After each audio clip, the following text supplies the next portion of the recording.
હા ઉપરલી શબ્દ આવ્યો હાલરડું. હા હા હા એટલે ઓલું પીડ્યું પીડ્યું કહેતું એક હા હા હા. ત્યારે એને ખબર નથી કે મારી માં કોણ છે. એ કેવલ શબ્દ અને ગંધથી ઓળખે છે. આ એક આ વાતને તો સ્વીકારો ન સ્વીકારો મને ખબર નહીં, પણ 110% વાત છે. પહેલું વહેલું માં એને શીખવાડે છે તો એ પેલો હા શબ્દ શીખવાડે છે. તો મને એવું લાગે છે જયભાઈ કે કદાચ માં એમ કહેતી છે કે દીકરા જગતના ચોકમાં જાને તો હું તને પહેલો બોધ આપું છું, હકારાત્મક રહે છે. હા હા બાપા હા. ક્યાંય તું નકારાત્મક ન થતો, મારો દીકરો છો તું ક્યાંય નકારાત્મક ન રહેતો, તું હકારાત્મક બનજે. એ હા હા કરતો પછી એને હાલરડાના શબ્દો આપે માં. અને દરેક સમાજના હાલરડા અલગ હતા. આજે હાલરડા માં ભૂલી ગયું છે. ઘરના પસવાડેલી નીકળો ને હાલરડું સાંભળી જાઓ તો ખબર પડી જતી કયા સમાજનું ઘર છે. પણ પછી આવ્યું હલુ લુલુ હાલ્યો તારો બાપ ટાલ્યો. દીકરીઓના હાલરડા, દીકરાના હાલરડા. અને કલાકાર તરીકે જયભાઈ કહું કે જિંદગી ગીતથી જ ચાલુ થાય. જિંદગી જ ગીત છે. હાલરડાથી ચાલુ થાય ને હાય હાય પૂરું થાય. જિંદગી હાય હાય હાય મરસ્યો એ પણ ગીત છે.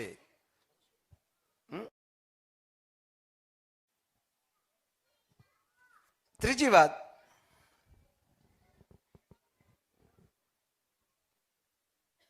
કે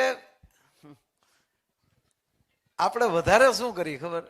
અત્યારની તો વાત જ જવા દો. અત્યારે માવું ને હાવ ફ્રી રહેવું છે ને તો એક મોબાઈલ એને પકડાવી દે, બોલું બેઠું બેઠું.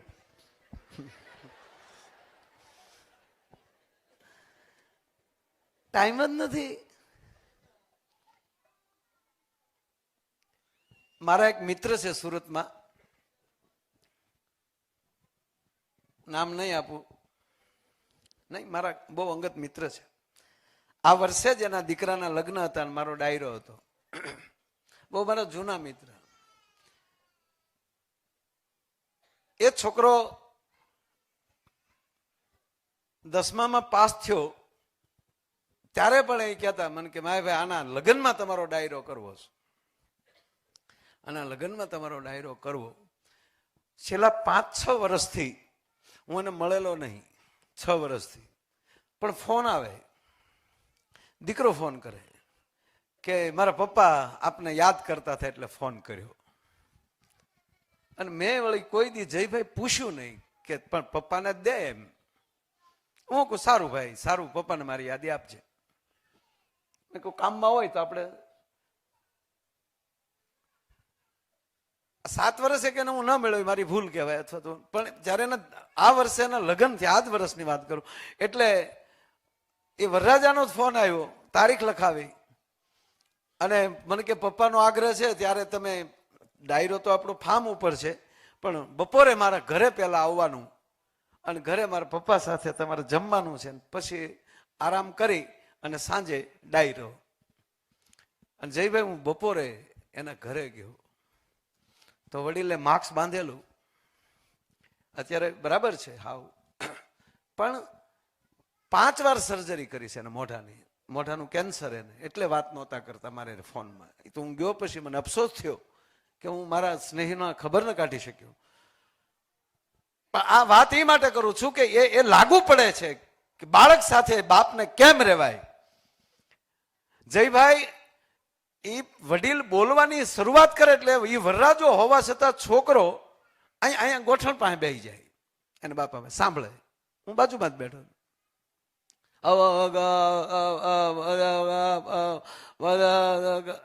કારણ કે બીમારીને હિસાબે આ અવાજ રહ્યો, આ નરું સત્ય કહું. અને પછી એ બોલી લે, પછી છોકરા કે અને બાપ શબ્દ એ શબ્દ એનો દીકરો એમ કહેતો હતો કે મારા પપ્પા આમ વાત કહેવા માગે છે ને આમ મારા પપ્પા કહે છે. ધન્યવાદ એ પરિવારને. અને ત્યારે જયભાઈ મેં કીધું કે આવી 2 પરિસ્થિતિ આવે છે, જ્યારે બાળક બોલવાની શરૂઆત કરતો હોય ત્યારે આંબા ગાગા જાજા આયા એ માવતરે જે કાન દીન સાંભળ્યું હોય ને એના છોકરા પછી તમે વૃદ્ધ થાવ ત્યારે કાન દીન સાંભળતા હોય છે. એ સંસ્કાર પાયામાં ન્યા રોપાઈ જાય છે. જેને બાપ દીકરાની તોતળી ભાષા સમજવાની કોશિશ કરી હોય એ દીકરો મોટો થઈ અને બાપની તોતળી ભાષા શીખી શકે. એટલે બાળક જેવડે બાળક થયો હોય તો જ બની શકે. આ નરું સત્ય છે. આ કોઈ ચોપડીમાં મારે વાંચવાની જરૂર, આ જીવનમાં રખડીએ છીએ ત્યારે ખબર છે.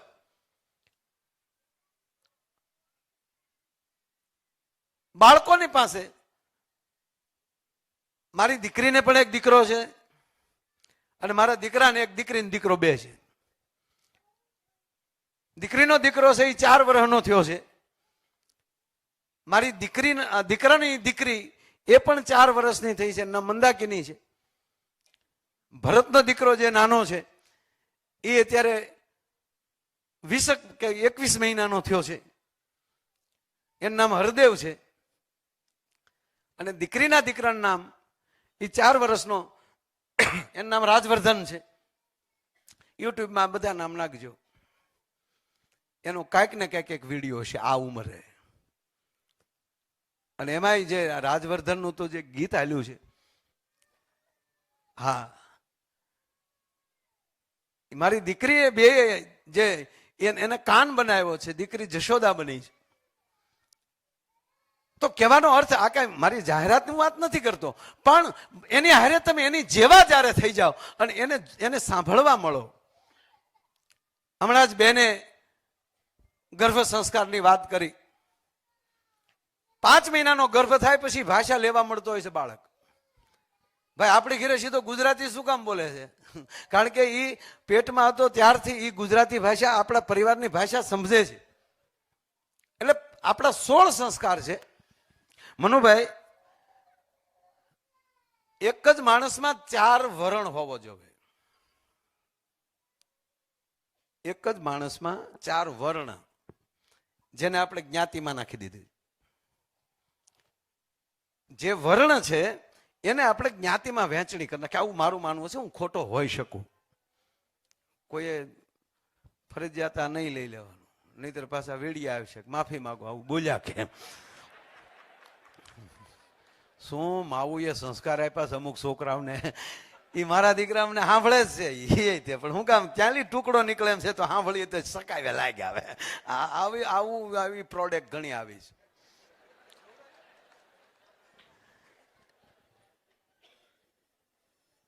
પૂજ્ય મોરારી બાપુ કહે કે કોઈ તમને બેફામ ગાળવું દે ને તો એનો રંજ ન કરતા. તમને કોઈ ગાળો દે તો તમે રંજ ન કરતા. વખાણ કરે તો તમને ગમે છે ને દે તો તમને વાંધો શું છે? તમને વખાણ કરવા ને ભીખુદાનભાઈ જયભાઈ એવું કીધેલું કે તમને કોઈ ગાળો દે ને, તમારી ટીકા કરે ને, એ તો તમે પસાર થઈ ગયા પછીના પથ્થર છે.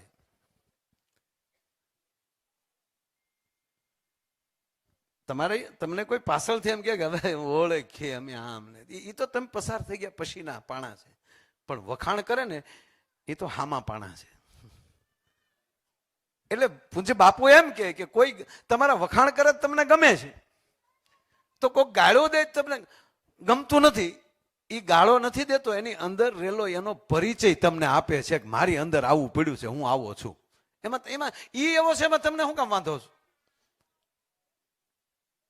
એટલે વાત આવી કે આપણા જે 4 જે વરણ છે, બ્રાહ્મણ, ક્ષત્રિય, શુદ્ર અને વૈશ્ય, એ 4 લક્ષણ માણસમાં હોવા જોઈએ. સારું બોલતો હોય ત્યારે બ્રાહ્મણ છે, જયભાઈ સારી વાત કરતા હોય ત્યારે બ્રાહ્મણ છે. પણ કોઈ આડું અવળું ફેસબુકમાં એના વિશે લખ્યું હોય, કંઈક પ્રશ્ન પૂછ્યો હોય અને જે ત્રાડીને જે બોલે છે ત્યારે એ ક્ષત્રિય છે. સારી વ્યવહારિક વાત કરતા હોય ત્યારે એ વૈશ્ય છે. અને કોકના માટે કાંઈક કામ કરજો આવી સેવકાઈની વાત કરે છે ત્યારે સેવક છે.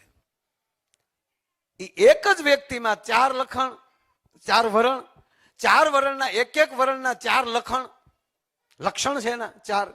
કે ક્ષત્રિયના લક્ષણ કેવા હોવા જોઈએ, બ્રાહ્મણના લક્ષણ કેવા હોય, એ 4 એટલે 100 કે 16, એ 16 સંસ્કાર. અને એમાં 2 લખણ, હકારાત્મક કાર્ય થવું, નકારાત્મક કાર્ય થવું એટલે 16 દુ 32, એ 32 લખણો દીકરો ત્યારે બને જ્યારે તમે એને સંપૂર્ણ આ વાત કરો ત્યારે પૂરેપૂરો 32 લખણો બને. હમણાં અમે સાંસદમાં ગયા તો એક ધારાસભ્યએ સાલું ઓલે ટીખળ કરી, કલાકારો, મોટા કલાકારોને જોવા આવ્યા. આ તમને હસવું આવ્યું પણ મને ગમ્યું નહીં. અંદરથી ચિઠ્ઠી પણ આવી કે આનો તમે જવાબ આપો. એટલે મેં ચિઠ્ઠી પાછી મોકલી કે તમે જવાબ આપો ને, અમે ક્યાં ના સભ્ય છીએ? તમે ધારા લઈને બેઠા છો, એના સભ્ય તમે છો, તમે જવાબ આપો. પણ પછી પૂરું થયું ને શંકરભાઈ ચૌધરી, સીએમ સાહેબ અને પાછા બધા બેઠા જમ્યા સાથે. અને ત્યારે ભીખુદાનભાઈનું કહેવાનું હતું કંઈક કહેવું જોવે. એટલે ત્યારે મેં કીધું કે એક ધારા એક ન બની શકે માનની શંકરભાઈ, એક કાયદો ન બની શકે કે અમુક શબ્દોનો ઉપયોગ કરે એની માથે આવી કલમ લાગવી જોઈએ? અમુક સમાજને તમે અમુક શબ્દ બોલો તો કલમ લાગે, તો પવિત્ર શબ્દોને ગમે ને નાખી દેવામાં આવે એની ધારા કેમ નથી બનતી? આ સંસ્કારની જ વાત છે એટલે કહું છું, બાળક જ છે આ બધા. મેં કીધું રામાયણ શબ્દ સારો છે તો હું કે ભાઈ તારી રામાયણ બેન કરતો, તાર રામાયણના શબ્દને ક્યાં નાખી દીધો આપણે? હવે આજનું બાળક સાંભળે શું થાય કે રામાયણ આવી છે જેને સાંભળી જ નથી. હા, કોઈ ગાળ બોલ્યો તો હું કે એના મોઢામાં સરસ્વતી શોભે છે. કોક માણા એવો જ કે ભાઈ જોજો એ હારો માણા નથી, એના ગોરખ ધંધા છે. એટલે ગોરખને તમે ન્યા મૂકો છો? ગોરખ ધંધા એને કહેવાય 92 લાખ માળવાને ખોપારીની ઘોડે ઠોકર મારી અને જગત હિત માટે નીકળી જાય, આને ગોરખ ધંધા કહેવામાં આવે. એને બદલે ન્યા મૂક્યા અને કાંઈ કહેવાય કે મોટો કલાકાર છે. એટલે કલાકારી મફત મળે. તમારું બાળક બેઠું બેઠું હાસ્ય કરતું હશે ને ત્યારે એમ માનજો કે એમાં એક કલા ઉત્પન્ન થઈ રહી છે. એ બાળકને આપણે શું કરીએ છીએ? બાળકને ટોકવા સિવાય કઈ નહીં. મૂકી દે આમ કરી માં, કોઈ દી એવું ન કીધું આમ કરી. એને કોઈ દી આપણે માટીનો ગારો બનાવીને રમકડા બનાવતા ન શીખવાડ્યા. ગ્લાસ તોડતો નહીં, ઓલો તોડતો નહીં, ના પડે તો હામો કે કલવાનો લે. એ મોટો થાય ત્યાં સુધી નહીં લખણ રહે. તમે જોજો કાલ ગમે આપણા તાપીના પુલ છે, એ કોઈ પણ તાપીના પુલ મારી આવો કે આ પુલની નીચે કોઈ ડોકાવું નહીં. વડોદરા સુધીના જોવા આવી છે ત્યાં હું વિશે શું કામ? આપણે એને પાયામાં જ, બાળકને પાયાની અંદર આપણે એને નકારાત્મકતા એને પસંદ આમ કરીમાં આમ કરીમાં. અને મને તો મોબાઈલ વાળું તો મગજમાં જ ગળી ગયું. હાવ બેનું મોબાઈલ જ પકડાવી દે અને એ મોબાઈલમાં પછી રોટલી શેડવતી જાય.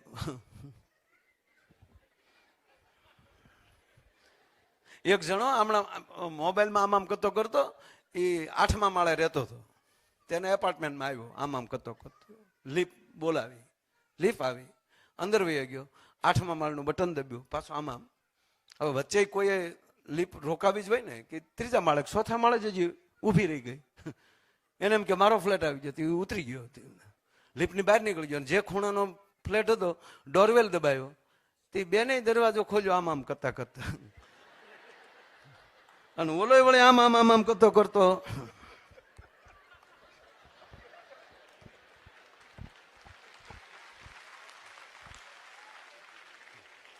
ઓલા બેને આમ પાણી લઈને આવ્યા.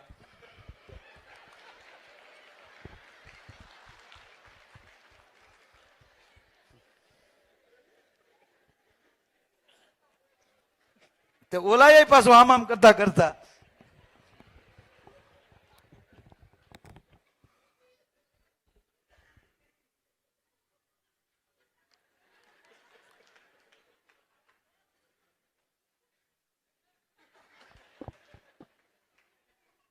હવે એ તો 8મા માળે રહેતો હતો, આ હતો 4થા માળે. 4થા માળનો ગરધણી આવ્યો, એ આવ્યો આમ કરતો કરતો. એને ઓલા ભાઈ ને જોયા સીધા. ઓલા ભાઈ કે સોરી એને એમ કે હું બીજા ઘરમાં આવી ગયો. આ મોબાઈલે મારી નાખ્યા. હાવ તમે શું કરો યાર આમાં? તમે આમાં સંસ્કારની ક્યાં વાત કરો છો યાર?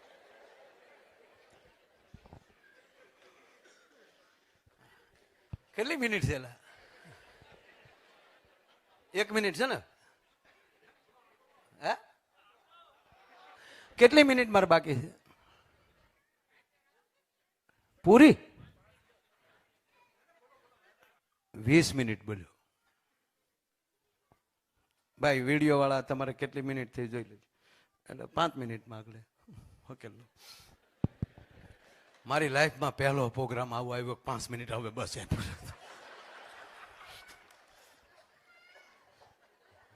એટલે ડોક્ટરને તાળીઓથી વધાવો, નકર માણસો તોડવી જ નાખે છે. છેલ્લી 5 મિનિટની વાત કહી. ઓય,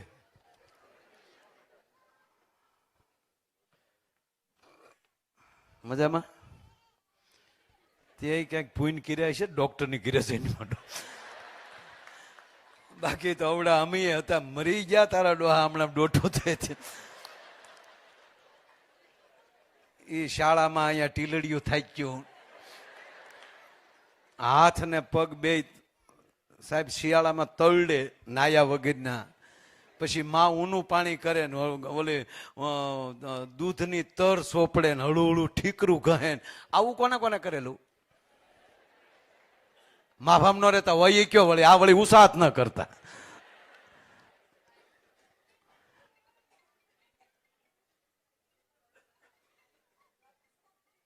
વાહ વાહ. આ ફાટલા પેન્ટ શર્ટ ની ફેશન આવી ને તો મને હવે હૈયા આવે, કારણ કે હાશવી રાખ્યા હોત તો અત્યારે કામે લાગી જાત.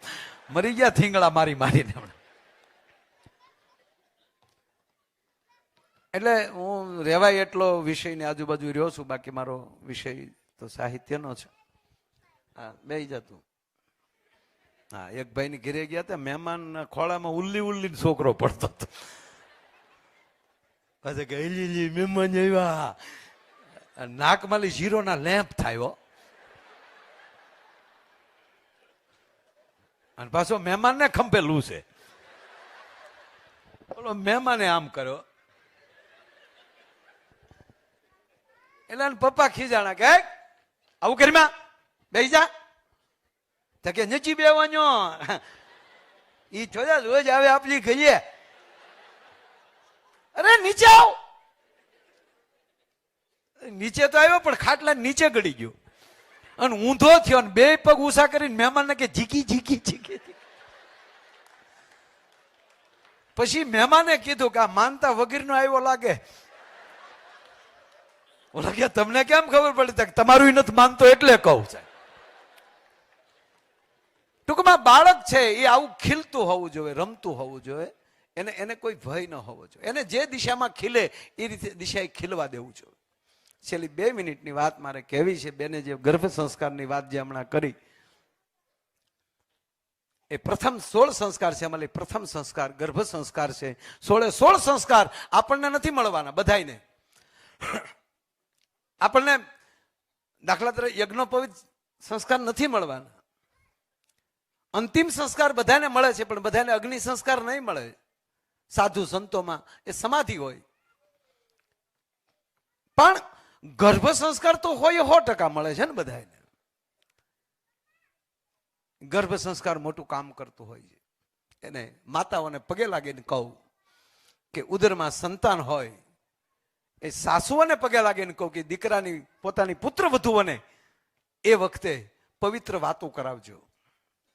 મને યાદ છે, હું નાનો હતો, મારા મોટા ભાઈના ઘરના શ્રીમંત થયેલા ને એ પછી 2-3 બહેનો બેઠા બેઠા રૂમમાં બેઠા હતા, આપણા ઘર ખોરડામાં બેઠા હતા અને ખાલી ટીખળ કરતા હતા. મનુભાઈ હી હા થોડુંક હાસ્ય કરતા હતા અને મારા બા બોલેલા, મને યાદ છે કે શું હી કરે છે?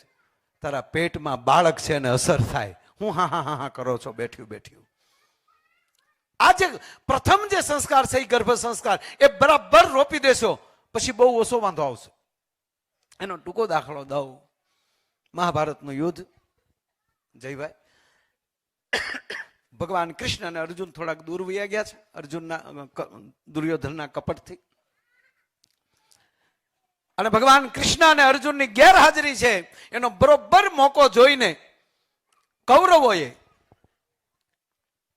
7 કોઠાના યુદ્ધની રચના કરી નાખી ધર્મરાજા યુધિષ્ઠિર મૂંઝાણા છે, શું કરવું? અને તેથી અર્જુનનો દીકરો અને બેન સુભદ્રાનો જાયો 21 વર્ષના યુવાને બીડું ઝડપે છે કે આજના યુદ્ધમાં હું સુકાન સંભાળીશ. અને આપ જાણીએ છીએ અભિમાન્યુ આવો વીરવર પુરુષ કોઈ દી થયો નથી, થશે નહીં. એ જયભાઈ 6 કોઠા લડી શક્યો, 7મો કોઠો ન લડી શક્યો અને એનું મૃત્યુ ભયાનક થાય છે. લાશ આવે છે ઘરે, સન્માન સાથે લાશ આવે છે, કારણ કે એક વીરવર પુરુષ વીરગતિ પામ્યો છે. પણ માં સુભદ્રા એ અહીંયા ફાટ રુદન કરે છે. હવે તમે કલ્પના કરો, સુભદ્રા એ ભગવાન કૃષ્ણના બેન છે અને જેનો ભાઈ ચક્રધારી હોય અને એના એકના એક દીકરાનું મૃત્યુ થાય, એ માને કેવડું ગૌરવ હોય એના ભાઈનું, મારે આવો કૃષ્ણ જેવો ભાઈ છે ને મારા દીકરાનો કોઈ સાળો કર્યો. અને એમાં ભગવાન કૃષ્ણનો જયભાઈ પ્રવેશ થાય છે. આ પ્રસંગ છે કે નહીં મને ખબર નથી, આ માયાનો અભિમાન્યુ છે. આ નરું સત્ય કહો. ભગવાન કૃષ્ણ આવે છે અને સુભદ્રા દોટ મૂકે છે સામે. ગોપાલ, ગોવિંદ, અમારો 21 વર્ષનો જોધો પીડ્યો છે. ભગવાન કૃષ્ણ કાંઈ બોલતા નથી, ઉભા છે, પિતાંબરના 2 છેડા પકડી અને ડોકે ઝૂરે છે બેન સુભદ્રા. ગોપાલ, મારા દીકરાને બેઠો કર. આ ટોળકીએ નિયમોને નેવે મૂકીને મારા દીકરાને માર્યો છે. નિહત્થો હતો તોય માર્યો છે. એકની સામે એકને લડવાનો હતો એને બદલા આ ટણક ટોળકી ભેગી થઈ અને એક સાથે વાર કરીને મારા અભિમાન્યુને માર્યો છે. રથમાં પણ નહોતો, રથથી નીચે હતો ત્યારે પણ આની ઉપર હથિયારો ચલાવવામાં આવ્યા છે. ગોવિંદ, આનો બદલો લે, મારા દીકરાને ઉભો કર. ખૂબ રડે છે, છાતીમાં ઢીકા મારે છે ભગવાન કૃષ્ણ. ગોપાલ, તને કહું. અને ત્યારે થોડા ક્રોધિત થઈને કૃષ્ણ બોલે છે, સાવધાન સુભદ્રા. એકને એક બેન છે, સાવધાન સુભદ્રા. ગોપાલ, હા સાવધાન. તારા દીકરાના મૃત્યુનું કારણ તું છો. કૃષ્ણ બોલે છે, અથવા બોલાવું છું. ભગવાન કૃષ્ણ કહે છે, સુભદ્રા, તારા દીકરાના મૃત્યુનું કારણ તું છો. ગોવિંદ, હા. તારા ઉદરમાં જેથી અભિમાન્યુ હતો તેથી હું બેઠો બેઠો તને 7 કોઠાની વાત માંડીને બેઠો હતો. ત્યારે 6 કોઠા સુધી તે સાંભળ્યું અને 7મા કોઠા વખતે તને નીંદર આવી ગઈ. 7મો કોઠો તું ન સાંભળી શકી અને એનું કારણ તે આ મૃત્યુ. તારી નીંદરે કાયમ તારા દીકરાને સુવરાવી દીધો. જો તું તેથી 7 કોઠા હું તને નહોતો સંભળાવતો, તારા ઉદરમાં અભિમાન્યુ જે પોઢી રહ્યો હતો એ અભિમાન્યુને હું સંભળાવતો હતો અને તું સૂઈ ગઈ. જો તે 7 કોઠા કૃષ્ણના મુખેથી સાંભળી લીધા હોત તો દુનિયામાં કોઈના બાપની તાકાત નહોતી કે મારા અભિમન્યુનો વાળ કોઈ વાકો કરી શકે. પણ તારી એટલી નીંદરે તારા દીકરાનું મૃત્યુ થયું છે. કહેવાનો અર્થ કે જનેતા જેદી દીકરા માટે પોતાનું સંપૂર્ણ સમર્પણ કરી દે અને બાળક માટે બાળક બનીને ગર્ભ સંસ્કારથી લઈને કર્ણવેદ સંસ્કાર સુધી અને મધ્યમાં 5મો સંસ્કાર આવે એ લગ્ન સંસ્કાર છે, ત્યાં સુધી માવતરની ફરજ છે. આ 5 બરોબર જેના પરિવારમાં સંસ્કાર ઉતરી જાય ને એ પરિવારનો કોઈ દી વાળ વાકો થતો નથી. તમારે જ્યાં લખો અહીંયા લખી લેજો. અને એને ખોલડે પછી બાળક આવે ને એ આવું રમતું ખેલતું અને કાનુડા જેવું જ આવતું હોય છે. એટલે મૂળ વાત એ છે કે આ સંસ્કારો સામું આપણે પણ ધ્યાન દઈ જૂની પરંપરાને પાછી આપણે સંભાળીએ. આપણા વડીલોને, આપણી દાદીમાઓ, આપણા દાદાઓ જે વાર્તાઓ કઈ કઈને છોકરાને સુવડાવતા હતા. દાદા એક વાર્તા કહો ને, મને ઊંઘ નથી આવતી, હાલ બેટા તને વાર્તા કહું. એ વાર્તાઓને પાછી ગોતવી પડશે. અને બાળકો પાસે છે ને મોટી મોટી વાતો કરવાની. છેલ્લી વાત, બાળકો પાસે મોટી મોટી વાતો કરવાની. હું કામ? એ મોટી વાતમાં નાનું બાળક આવી શકે. એટલે આપણી બાળ વાર્તાઓ કેવી, એક મોટો મગરમચ્છ હતો. હું કામ? ઓલો અંદર આવી શકે મોટું નગર જ હોય તો શું કે મોટું નગર. બાળક સાથે મોટી વાતો કરો, આવા વડીલો આવા મોટા પાસે ઝીણી વાત કરો, જેથી કરીને મોટાની અંદર ઝીણી વાત પ્રવેશ કરીએ. કે અસ્તુ, જય શ્રી રામ.